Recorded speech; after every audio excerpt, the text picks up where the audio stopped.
Hello sunshine. À.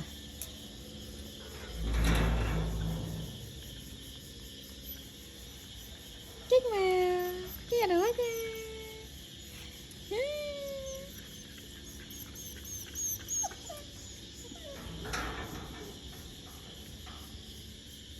Chạy hứa kìa.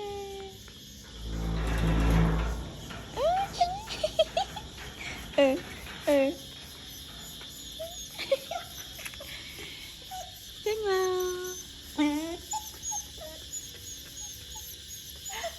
Chết mà.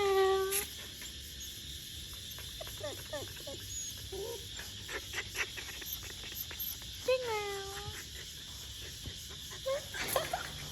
Oh, good, good, sunshine, good.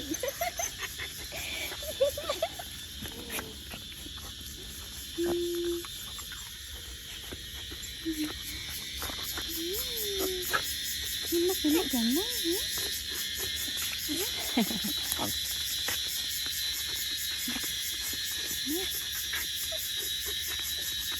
Nó lật nó lật hay là một mình. Cái này. Cái gì? Cái này.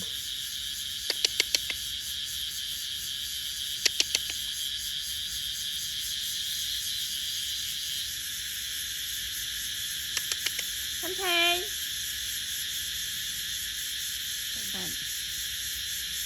Không thay. Nào. Continue to the now.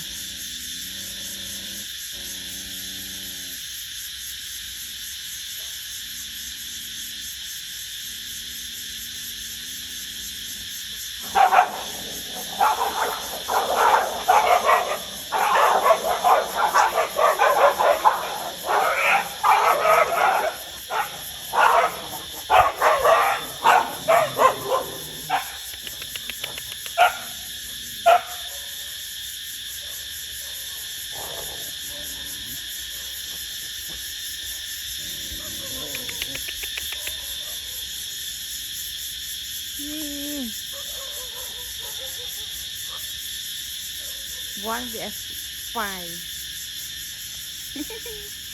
Lang dương này. Ê. Dương tại anh tê còn hiền tê. Hiền này. Chết ấy vậy? Chết ấy hiền mày. Ai kê sao small. Anh nhi tụi anh. Sao mà này anh ta khăm kì. Chết ấy dương này. Chết ấy. Phải ăn.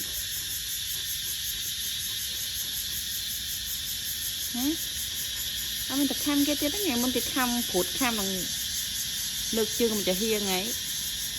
Tầm đau hồi tay. Thì khăm trong nè tới mình. Lọc á.